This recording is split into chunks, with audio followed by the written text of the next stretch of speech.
南瓜嘅瓜葉維生素 C 含量好高，佢有一個清熱解毒嘅功效，呢係南瓜咧深受歡迎嘅原因之一。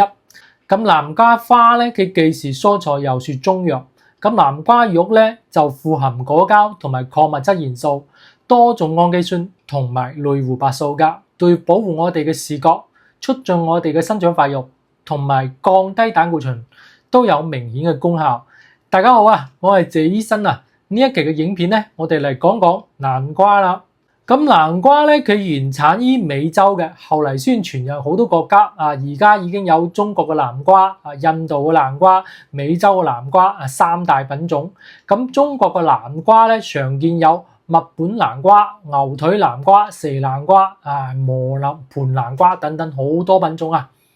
其實咧，除咗南瓜、南瓜籽、南瓜藤、南瓜花等呢啲部位，其實都可以食噶。而且從中醫律上嚟講咧，佢哋都有唔錯嘅養生功效噶。咁清代名醫葉天士咧，佢係我哋中醫溫病學派嘅奠基人之一，好犀利噶。咁有一個咧講話葉天士咧用南瓜嘅蒂咧嚟安胎故事，我順便咧先講俾大家聽。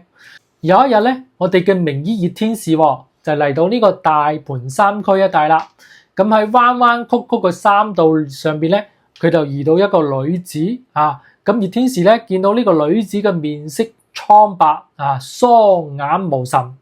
而且咧佢個步伐咧就係比較盤桑嘅啊，佢嘅雙手咧就捧住個凸起嚟嘅肚仔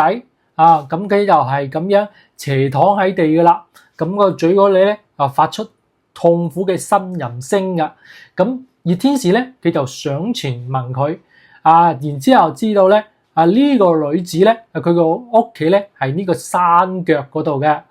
咁佢個男人咧仲喺嗰個山上面做緊嘢，咁呢個女子咧佢懷孕已經有幾個月時間啦，咁為咗幫助佢老公砍柴先至嚟到呢度嘅，而家咧呢個女子咧，佢就感到腹部咧就好痛啦。咁葉天士就安慰佢啦：你首先心要寬，神要安。咁我係醫生，我會俾啲藥你食，你即管咧放心先。咁葉天士咧，佢就環顧四周喎，佢嘅眼睛咧，最後啫就落到嗰個路旁嗰度咧，有一隻大南瓜身上啦，咁呢啲大南瓜咧，細嘅有700斤，大嘅10幾斤，咁連住一條條咧個南瓜藤上面咧，咁就旺盛生長噶。咁葉天士咧，佢凝神注目喺嗰個南瓜上面，佢諗嚟諗去，個口中咧就咁樣吟沉沉講：個南瓜藤上邊生南瓜，就係靠呢個南瓜蒂。咁呢個南瓜蒂咧，佢又從呢個根藤嗰度一粒粒咁吸收呢啲營養，一粒粒咁輸送俾呢啲南瓜，咁俾啲南瓜咧從細生到大，從青變成黃，呢就係瓜熟蒂落啦。咁係咪好似十二懷胎咧？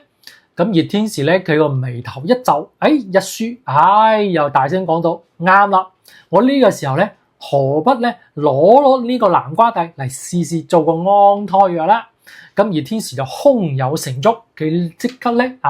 摘咗3隻大南瓜，佢就攞咗呢啲南瓜蒂落嚟，佢用自己隨身帶嘅一個藥煲架喺一個爐灶執啲乾樹枝係嘛，佢就煎起呢個南瓜蒂湯啦。咁唔使好耐呢個葉天士啦就將呢個南瓜蒂湯咧送到呢個女子面前喎。咁呢個女子咧就即刻飲落去啦。唔使過幾耐，呢個肚咧就唔痛喎，而且佢話起身起嚟走動喎。咁佢就咧好感謝呢位三上二島葉天士咁嘅活神仙啦。咁雖然佢係中醫一個流傳嘅故事大家千祈唔好模仿我哋都無從考究，但係咧，我哋中醫認為咧，南瓜蒂其味苦微甘，其性平，歸肺肝經嘅，佢有解毒利水安胎嘅功效噶。咁第二嘅好處就可以幫助我哋控制好血糖咁南瓜心時咧就好硬嘅，佢煮熟之後咧就好柔軟嘅。呢係因為咧南瓜嘅果膠含量咧係比較豐富㗎。咁呢種可溶性嘅膳食纖維咧，對於控制我哋餐後血脂咧同埋血糖咧係有好好嘅作用嘅。同時咧，我哋南瓜咧仲含有咧環丙基胺基酸嘅，佢可以促進我哋胰腺咧分泌胰島素，加速我哋葡萄糖嘅轉運，幫助我哋控制血糖濃度。呢個提取物咧已經有啲喺用喺嗰個醫藥工業上邊啦。咁第三個好處即係南瓜咧可以有利於幫助我哋控制血壓，同埋有利於咧我哋嘅骨骼噶。咁南瓜咧係一種咧佢嘅典型嘅高鉀低鈉嘅食物，佢可以咧幫助我哋控制呢個高血壓，同埋預防咧個血骨質疏鬆噶。咁第四個好處就係促進腸胃蠕動啦。咁南瓜中嘅膳食纖維含量係比較高嘅，佢可以增加我哋嘅飽腹感，同埋促進我哋嘅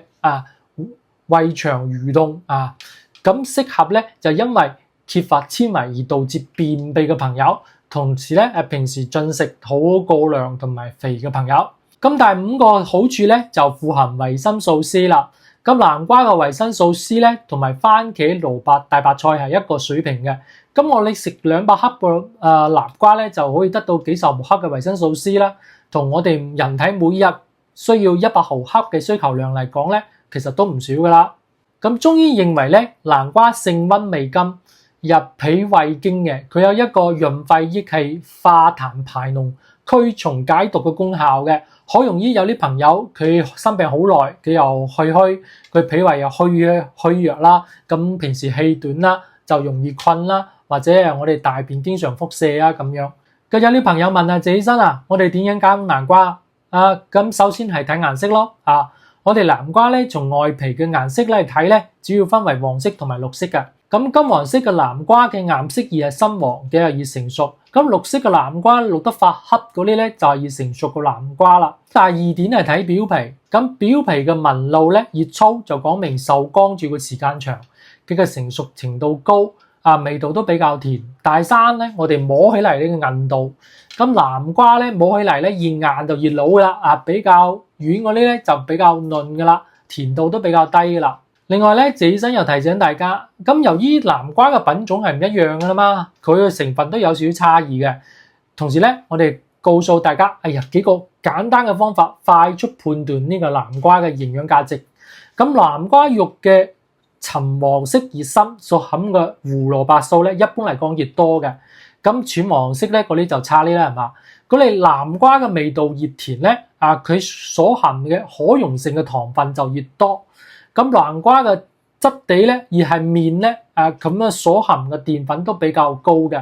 又麵又甜，佢熱量就肯定更加高嘅。至於呢個維生素 C 同埋鉀咧，唔同品種嘅差異係冇咁大嘅。多謝大家。